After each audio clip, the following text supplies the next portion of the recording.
For 6 years, Mari Santos had been the security guard at Millbrook Shopping Center with a perfect record. Never late, never a complaint, never a problem with anyone. She was quiet, reliable, invisible. No one suspected that Mari's Bronze Star medal was hidden in a drawer at home, and that this harmless security guard would soon single-handedly neutralize 3 armed robbers. Welcome to the Untold Stories. Before we dive into this incredible tale of hidden military expertise and unexpected heroism, tell me in the comments, what city are you watching from today? And if you believe stories like this deserve to be heard, hit that subscribe button. These stories matter. Millbrook Shopping Center sat at the heart of suburban Tennessee, a sprawling complex of department stores, specialty shops, and restaurants that served 3 surrounding communities. On any given Saturday, thousands of people moved through its corridors, browsing, buying, and socializing in the climate-controlled comfort that had defined American retail for decades. Mari Santos had been part of that landscape for 6 years, as familiar and unremarkable as the potted plants or directional signs.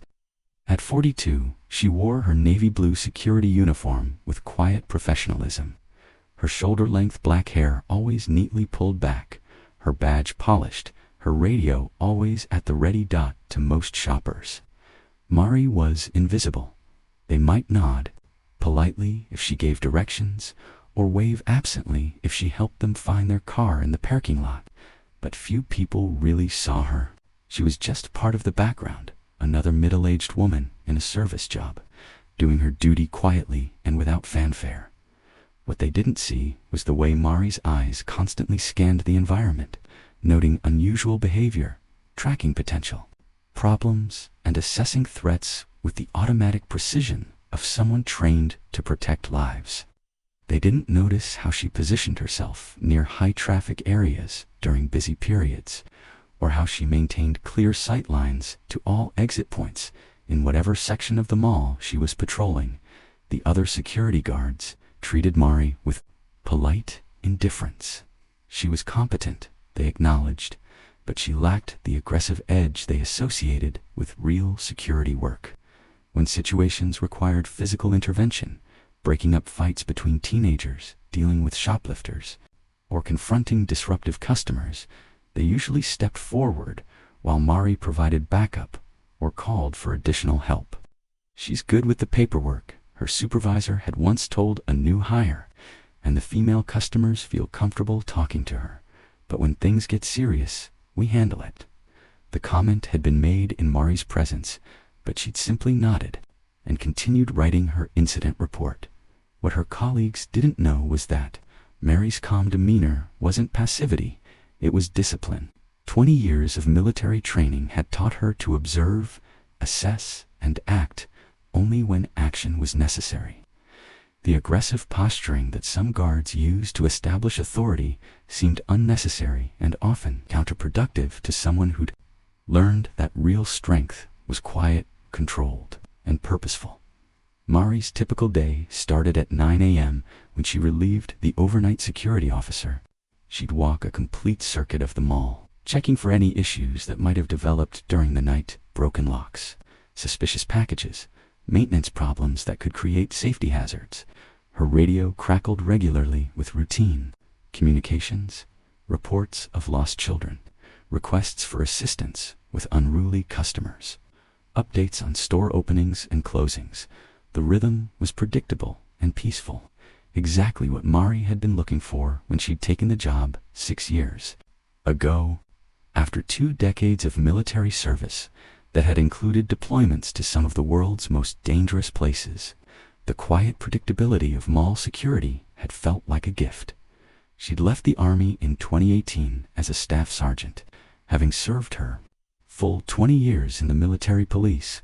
Her service record included deployments to Iraq and Afghanistan, where she'd been responsible for base security operations, convoy protection, and detainee handling. She'd earned commendations for valor under fire and had been recognized for her leadership in training younger MPs in combat zone procedures. But when Mari returned to civilian life, She'd deliberately chosen a path that would keep her far from the high-stress life-or-death decision-making that had defined her military career.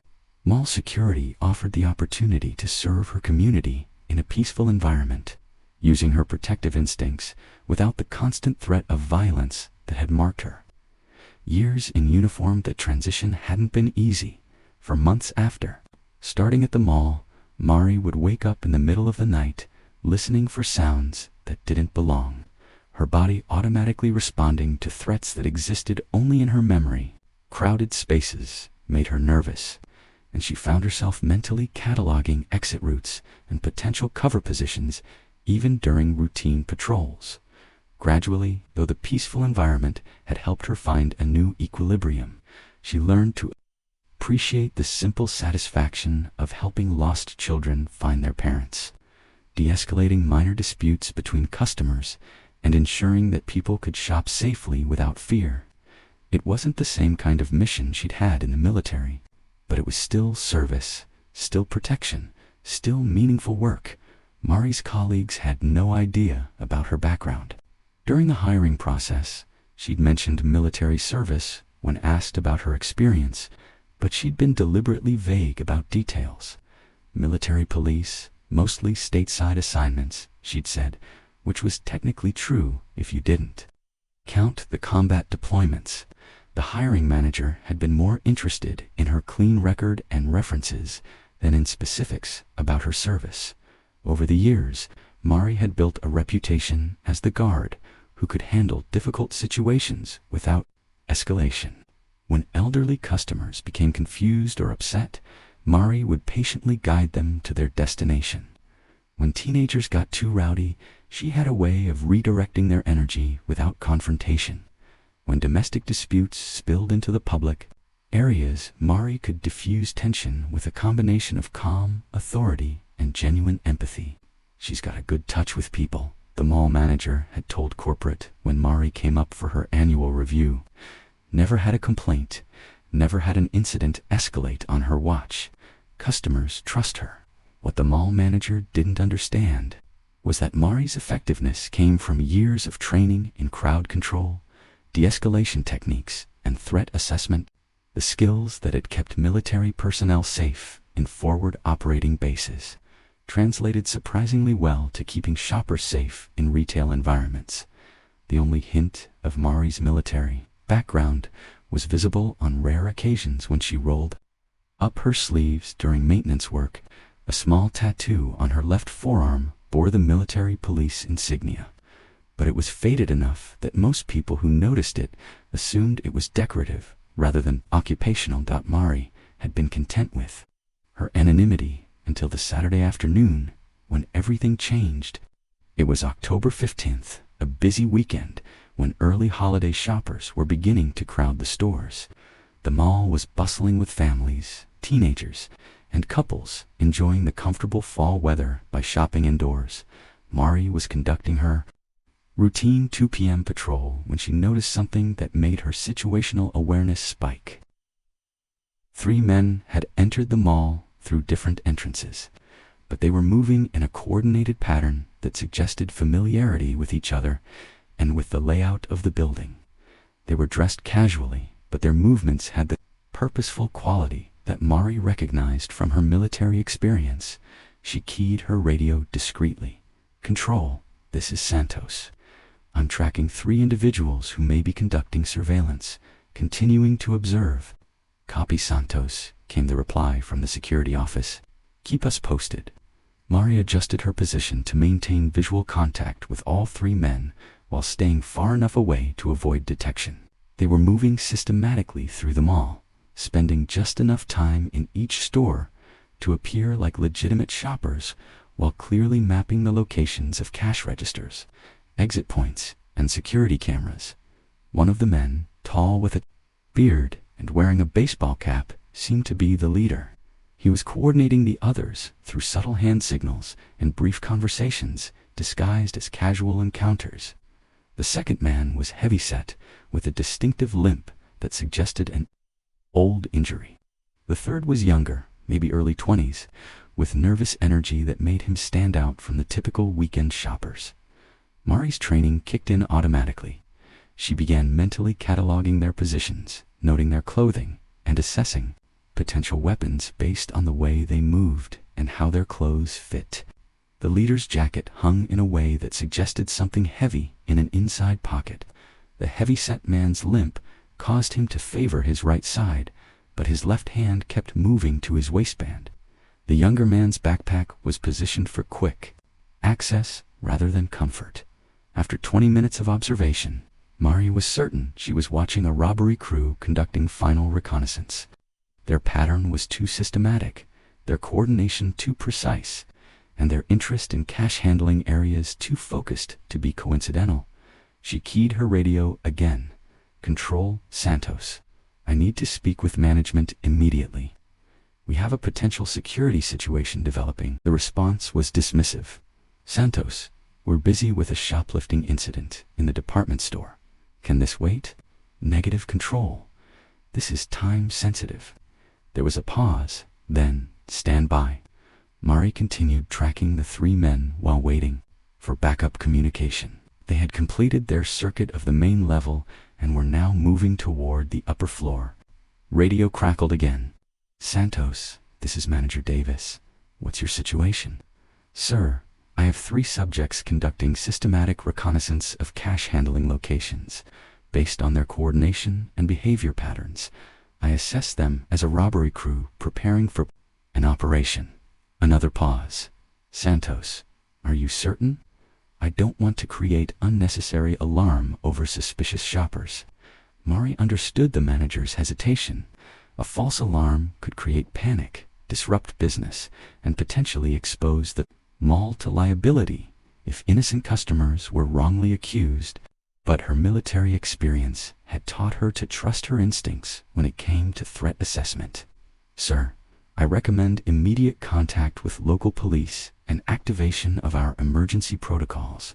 These individuals are not shoppers." "All right.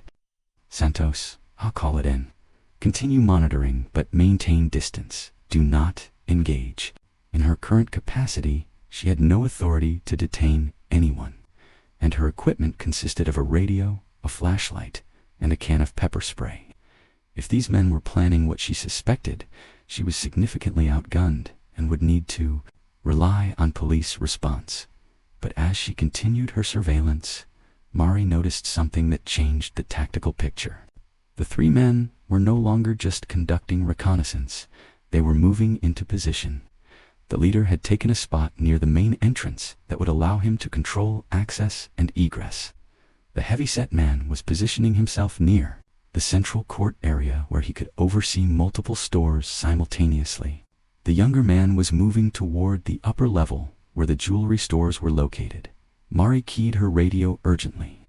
"Control, subjects are moving into operational positions. This is happening now." The response came immediately. "Police are en route. ETA 8 minutes. Maintain observation and report." 8 minutes. Mari calculated quickly. If these men were professionals, they could complete a coordinated robbery of multiple stores and be gone in 5 minutes or less. Police response time wouldn't be fast enough to prevent the crime, only to investigate it afterward.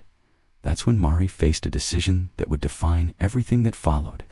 She could continue observing from a safe distance, documenting events for the police report and insurance claims that would follow.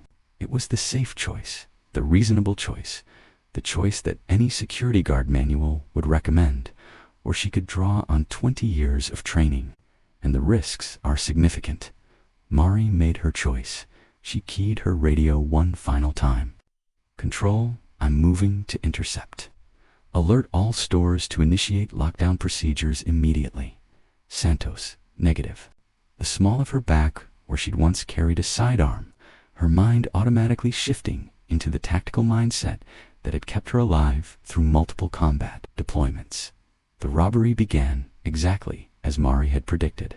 The leader near the main entrance pulled out a pistol and fired 2 shots into the ceiling, the sound echoing through the mall like thunder. Shoppers screamed and scattered as the coordinated assault began. Everyone on the ground, the leader shouted, "This is a robbery. Nobody moves, nobody gets hurt. The heavyset man had produced a shotgun from somewhere and was herding panicked shoppers toward the central court, away from the store entrances. The younger man was already moving toward the jewelry stores, a pistol in his hand and a demanding look of desperate determination on his face. Mari was 50 yards away when the shooting started, close enough to see the terror on shoppers' faces, but far enough from the main action to avoid immediate detection. Her military training had taught her that the first rule of engagement was to avoid being killed in the initial moments of contact. She needed to assess the full tactical situation before acting. The three robbers were operating with military-style precision, but Mari could see flaws in their positioning. The leader was focused on crowd control, but had his back to a service corridor that could provide concealed approach. The heavyset man was effective at hurting civilians, but had positioned himself in a location with limited fields of fire. The younger man was clearly the most nervous and therefore the most unpredictable, but also the most likely to make mistakes under pressure. Mari had perhaps 60 seconds before the situation escalated beyond her ability to influence it. She could see at least 40 civilians in the immediate area, including elderly shoppers and families with small children. If panic took hold, or if the robbers became more aggressive, people would be hurt or killed, drawing on muscle memory that had been honed. Through countless hours of training and real-world experience, Mari began moving toward the leader's position using the service corridor she'd identified. Her approach was silent, systematic, and purposeful, exactly the way she'd been taught to move through hostile territory when lives depended on remaining undetected. As she moved, Mari's mind was calculating distances, angles of approach, and timing. She had no weapon except her training, but 20 years of military police experience had taught her that sometimes training was enough. The leader was 20 feet away when Mari emerged from the service corridor behind him. He was still focused on the crowd, still shouting orders, still completely unaware that his tactical position had been compromised by someone who understood warfare better than he did. Mari closed the distance in 3 quick steps, her approach masked by the noise and chaos of panicking shoppers. When she was close enough, she did something that would be replayed on security cameras and analyzed by police tacticians for months afterward. In one fluid motion, Mari grabbed the gunman's weapon hand with her left hand while driving her right elbow into the nerve cluster at the base of his neck. The technique was designed to temporarily disrupt neurological function while maintaining control of the weapon, a non-lethal takedown method that harmlessly into the floor as his nervous system temporarily shut down. Mari secured the weapon and used his momentary incapacitation to position him between herself and the other 2 robbers, carrying the command authority that had been drilled into her through years of military training. Security. Everyone stay down. The heavyset man turned toward the commotion, his shotgun swinging toward Mari's position.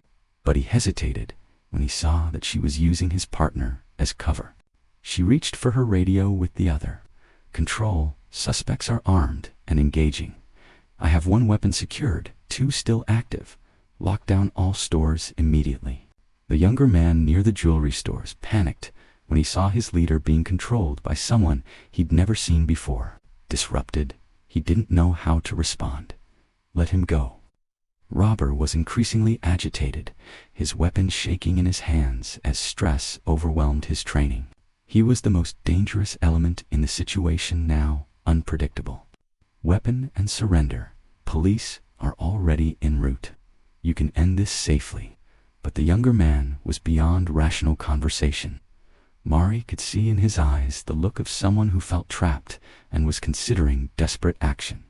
She had perhaps 10 seconds before he did something that would endanger everyone in the mall.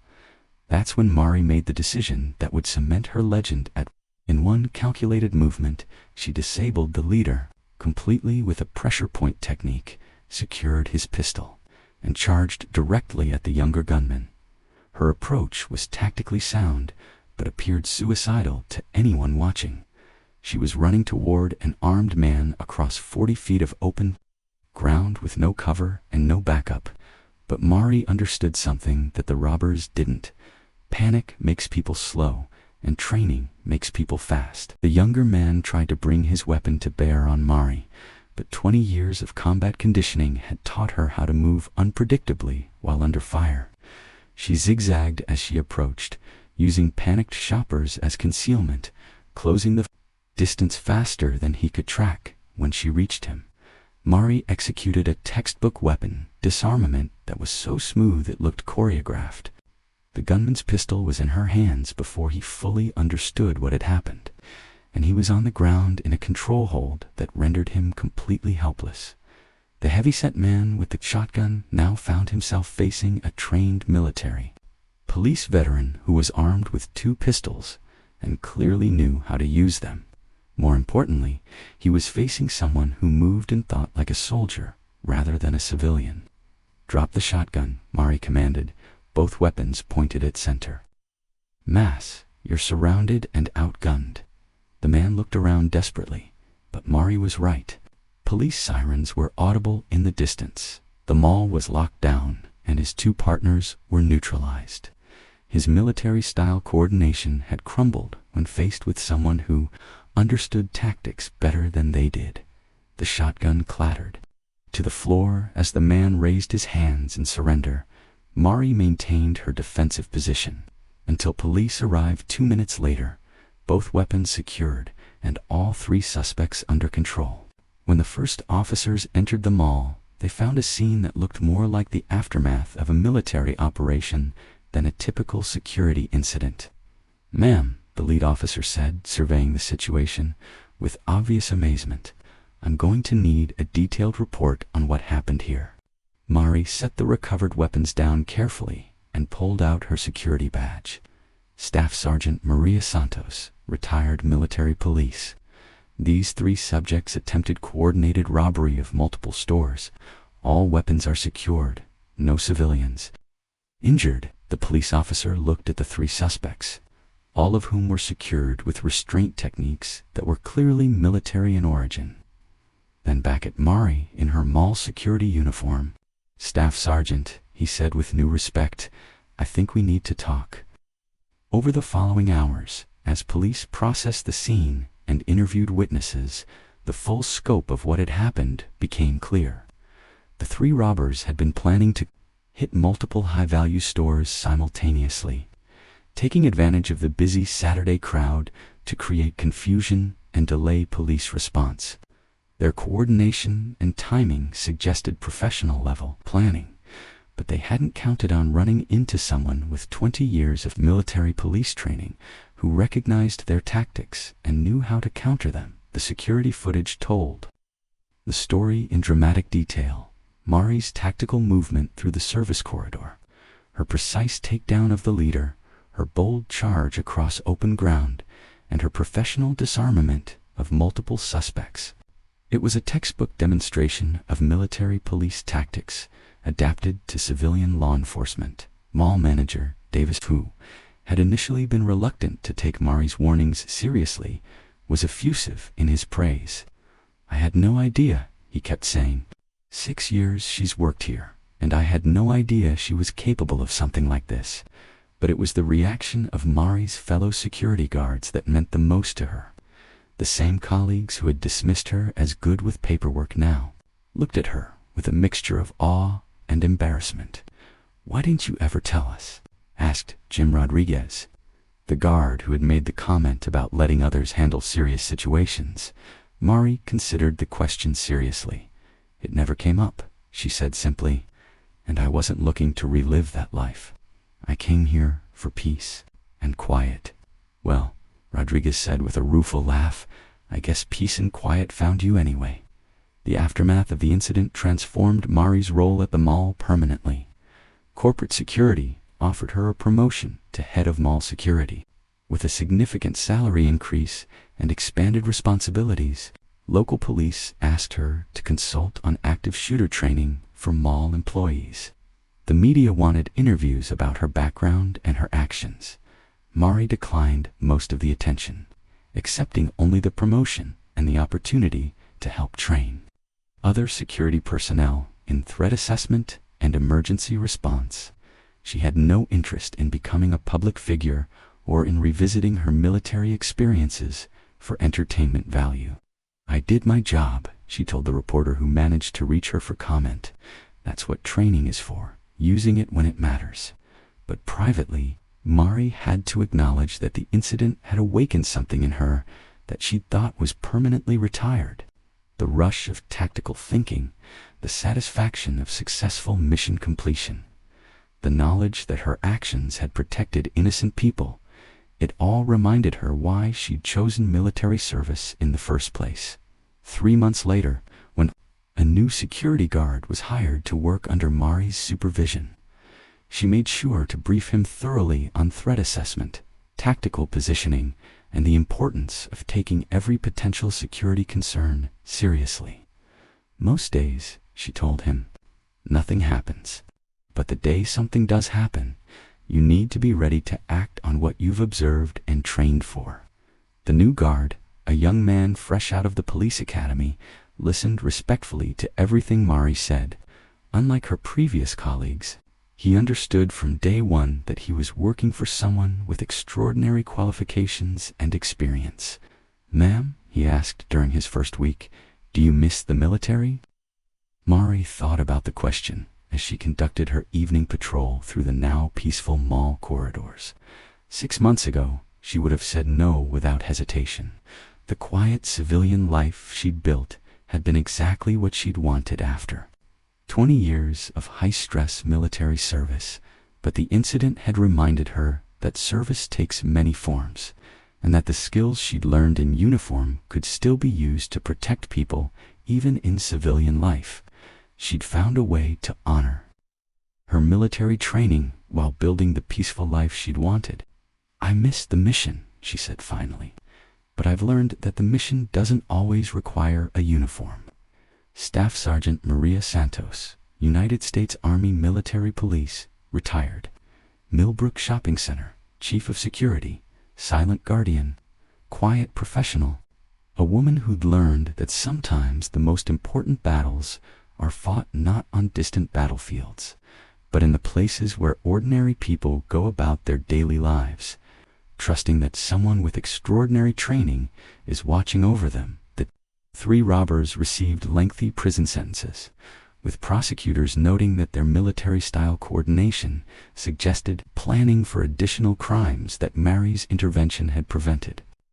During the trial, security experts testified that the incident at Millbrook represented a textbook example of how proper training and quick thinking could prevent civilian casualties during violent crime.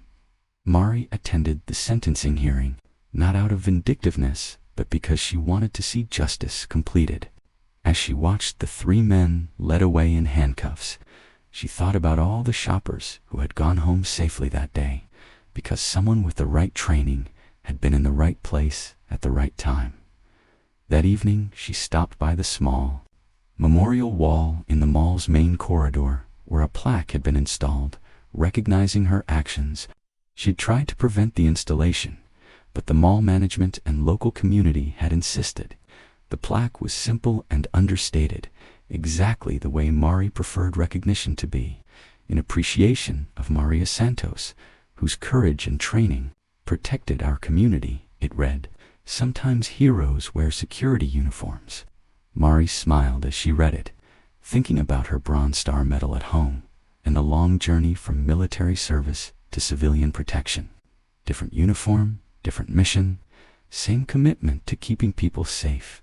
As she completed her final patrol of the evening, Mari reflected on how much her life had changed since that October afternoon.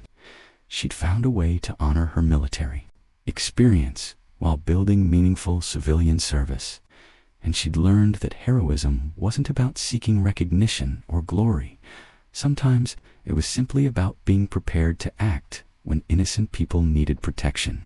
Regardless of whether anyone would ever know your name or understand your background, the mall closed quietly around her, safe and secure under the watchful eye of someone who'd learned that the most important victories are often invisible. 1.